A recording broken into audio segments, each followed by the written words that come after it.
నా భూమి కాపాడుకోవడానికి 85 సంవత్సరాల నా తల్లి వాళ్ళ పోలీస్ స్టేషన్లో అడుగు పెట్టాల్సి వచ్చింది. భూ కబ్జా చేసిన వాళ్ళు ఎందుకు పోలీస్ స్టేషన్కి వస్తలేదు? మహబూబాబాద్లో జరిగే మున్సిపల్ ఎలక్షన్లో మురళీ నాయక్ గారి అసమర్థ పాలనకు వ్యతిరేకంగా ఓట్లు వేయాలని మహబూబాబాద్ మున్సిపాలిటీ ప్రజలను కోరుతున్నాను. దాదాపు 25 నెలల క్రితం 1,00,000 మంది ఓట్లు వేసి భారీ మెజారిటీతో మురళీ నాయక్ గారిని గెలిపించడం జరిగింది. ఆయన గెలిచి దాదాపు 25 నెలలు కావస్తుంది. 1,00,000 ఓట్లు అంటే కుటుంబానికి 4 ఓట్లు వేసుకున్నా కూడా ఆయన మీద నమ్మకంతో, ఆయన మీద ఆశతోటి 25,000 కుటుంబాలు ఆయన గెలిపిస్తే 25 నెలలైంది ఆయన గెలిచి. కనీసం 25 మందికి కూడా న్యాయం చేయలేకపోయాడు. ఆయన గెలుపుకు నేను తెలంగాణ ఉద్యమకారుడిగా, ముస్లిం జేసీ రాష్ట్ర సెక్రటరీగా ఎంతో కష్టపడ్డా. ఆ విషయం ఆయనకు తెలుసు, కాంగ్రెస్ పార్టీ నాయకులకు తెలుసు, ఇతర ముస్లిం నాయకులకు తెలుసు, తెలంగాణ ఉద్యమకారులకు తెలుసు. నాతో పాటు తెలంగాణ ఉద్యమకారులు ఏ పార్టీలో ఉన్నా సరే చాలా కష్టపడి ఈసారి కాంగ్రెస్ పార్టీని గెలిపించుకోవాలి, మనకు మంచి రోజులు వస్తాయని చెప్పి తెలంగాణ ఉద్యమకారులు ఏ పార్టీలో ఉన్నా సరే కాంగ్రెస్ పార్టీకి ఓటు వేయడం జరిగింది. అలాగే మహబూబాబాద్ నియోజకవర్గ ముస్లింలు కూడా ఏ పార్టీకి ఉన్న పార్టీలకు అతీతంగా మురళీ నాయక్ గారిని గెలిపించడం జరిగింది. ఆయన గెలిచిన తర్వాత ఒక్క ఉద్యమకారుడికి న్యాయం చేయలే, ఒక్క ముస్లింకి న్యాయం చేయలే. స్వయంగా నా భూమి ఆక్రమించుకుంటే వాళ్లకు పరోక్షంగా ప్రత్యక్షంగా మురళీ నాయక్ గారి క్యాంప్ ఆఫీస్ నుంచి సహకారాలు అందుతునే వాళ్లకు, ఆయన వెంట తిరిగే కాంగ్రెస్ పార్టీ నాయకులు వాళ్లకు సహాయం చేస్తున్నారు.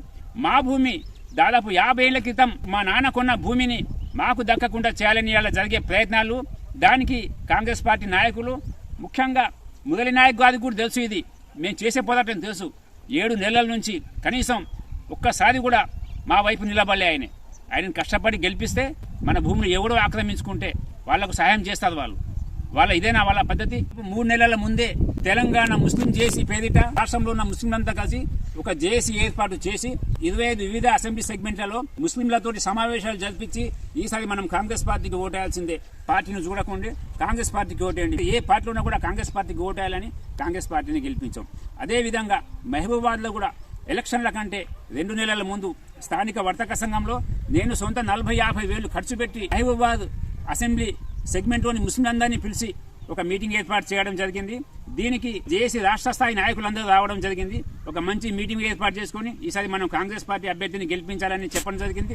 ఆ తర్వాత మురళీ నాయక్ గారికి టికెట్ రావడం, 2 సార్లు ఆ బృందావన్ హోటల్లో కూడా నేను మీటింగ్ కండక్ట్ చేసే మురళీ నాయక్ గారిని గెలిపించుకోవాలని. అలాగే ఆయన క్యాంప్ ఆఫీస్లో కూడా భారీ ఎత్తున ముస్లింలతో ఒక మీటింగ్ పెడితే ఆ సమావేశంలో కూడా మేము పాల్గొన్నాం. మేమే స్వయంగా అందరినీ పిలిచి ఆ మీటింగ్ పెట్టినాం. ఎంత కష్టపడి ఇవాళ మురళీ నాయక్ గెలుపులో తెలంగాణ ఉద్యమకారుల పాత్ర, అలాగే ముస్లింల పాత్ర చాలా ఉంది. ఈ విషయం ఆయనకు తెలుసు. నేను ఆయన గెలుపు కోసం ఎంత కష్టపడ్డాను ఆయనకు తెలుసు, స్థానిక కాంగ్రెస్ నాయకులకు తెలుసు. అయినప్పటికీ కూడా నా భూమి ఇతరులు ఆక్రమించుకుంటా ఉంటే 7 నెలలుగా కనీసం నాకు న్యాయం చేయలేకపోతున్నారు. ఎవరైతే నా భూమి ఆక్రమించుకున్నారో ఇతర పార్టీ వాళ్ళకి వీళ్ళు సహాయం చేస్తున్నారు.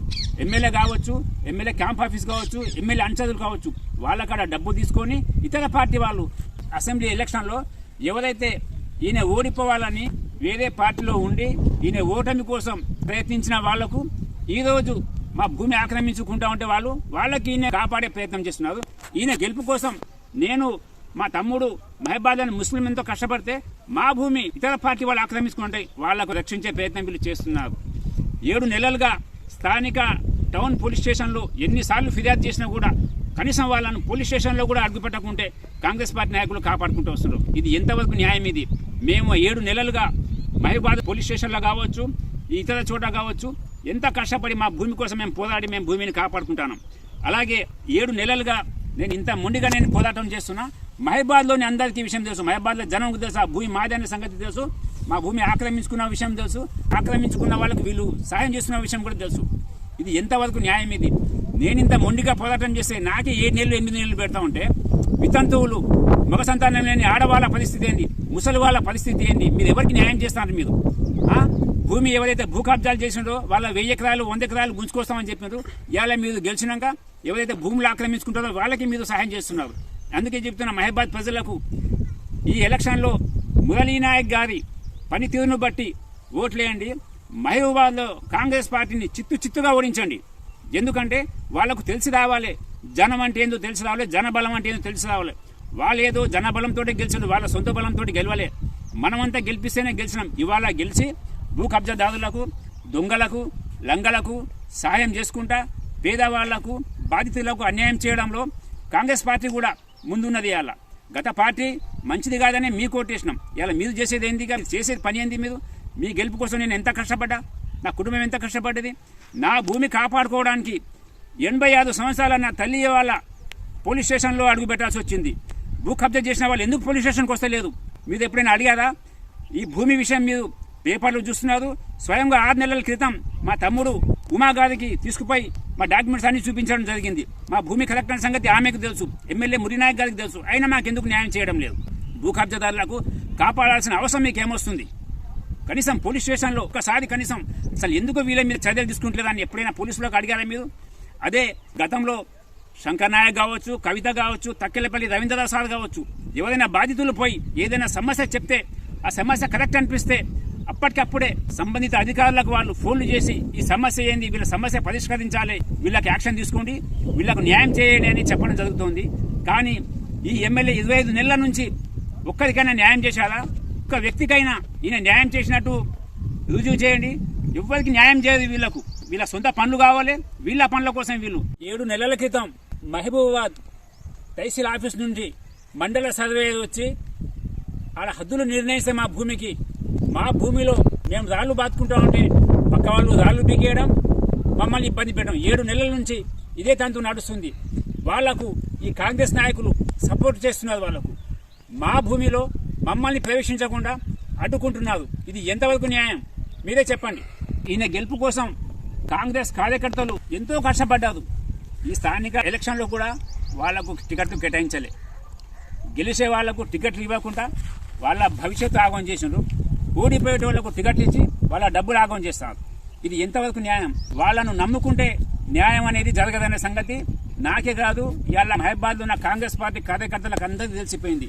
కాంగ్రెస్ పార్టీ కార్యకర్తలు సైతం ఈ రోజు మహబూబాబాద్ లో కాంగ్రెస్ పార్టీకి వ్యతిరేకంగా ఓట్లేస్తున్నారు. దయచేసి ప్రజలు గమనించండి. ఇది నా ఒక్కని బాధ కాదు, ఇది నా ఒక్కని సమస్య కాదు. రేపు మీకు సమస్య వచ్చినా కూడా అండగా నిలవడానికి కాంగ్రెస్ పార్టీ నాయకులు ఎవరు ఉండదు.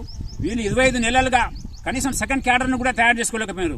అన్ని వీళ్ళే రాజులు.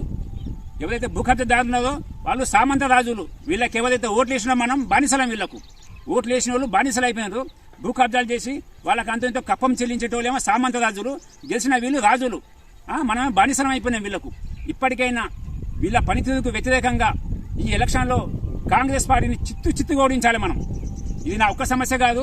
రేపు మీకు కూడా ఎలాంటి సమస్యలు వస్తే మీకు కాంగ్రెస్ పార్టీ ఎలాంటి న్యాయం చేయదు. గుర్తుపెట్టుకోండి. దయచేసి మహబూబాబాద్లోని ముస్లిం ఓటర్లు కాంగ్రెస్ పార్టీకి వ్యతిరేకంగా పనిచేయండి. ఇంకొక విషయం ఏంటంటే కాంగ్రెస్ పార్టీ అభ్యర్థులు కూడా చాలా మంది నాకు మిత్రులు ఉన్నారు, చాలా మంది మంచివాళ్ళు. కానీ మురళీనే గారి పనితీరును బట్టే మీకు ఓట్లుంటాయి. మీరు కూడా గమనించాలి. మీరు కూడా అనవసరంగా డబ్బులు వృధా ఖర్చు పెట్టుకోకండి. మీరు చూడండి, ఖచ్చితంగా మీకు నమ్మకం ఉంటేనే మీరు డబ్బులు ఖర్చు పెట్టుకోండి. ఎందుకంటే 20 లక్షలు పెట్టి మీరు పార్టీలో ఎలక్షన్లో గెలిచినా ఓడిపోయినా రేపు 20,000 కూడా మీకు లాభం లేకుండా చేస్తారు. వీళ్ళ కుటుంబమే సంపాదించుకోవాలి. బయట ఏ కాంగ్రెస్ పార్టీ నాయకుడు సంపాదించుకోవద్దు, ఏ కార్యకర్త కూడా బాగుపడొద్దు. ఇదే వాళ్ళ లక్ష్యం, ఇదే వాళ్ళ ఆశయం. అందుకే దయచేసి మహబూబాబాద్ లోని ఓటర్లు కూడా కాంగ్రెస్ పార్టీకి వ్యతిరేకంగా బీఆర్ఎస్ పార్టీ కావచ్చు, అటు సిపిఐ కావచ్చు, అటు ఇండిపెండెంట్ కావచ్చు, ఇంకా ఎవరైనా కావచ్చు, వాళ్ళకు ఓట్లేయండి, గెలిపించండి. ఎందుకంటే అసెంబ్లీ సెగ్మెంట్ లో పాలన బాగలేదు. కనీసం మున్సిపాలిటీలో అయినా మంచి పాలన చూద్దాం మనం. మున్సిపాలిటీలో కూడా వీళ్ళకి పంపిస్తే ఇంకా చాలా ఘోరంగా ఉంటుంది మహబూబాబాద్ పరిస్థితి. అందుకే మున్సిపాలిటీలో కాంగ్రెస్ పార్టీని పంపేకుంటేనే అందరూ ఓట్లు వేయాలని మహబూబాబాద్ ప్రజలందరికీ కోరుతున్నాను.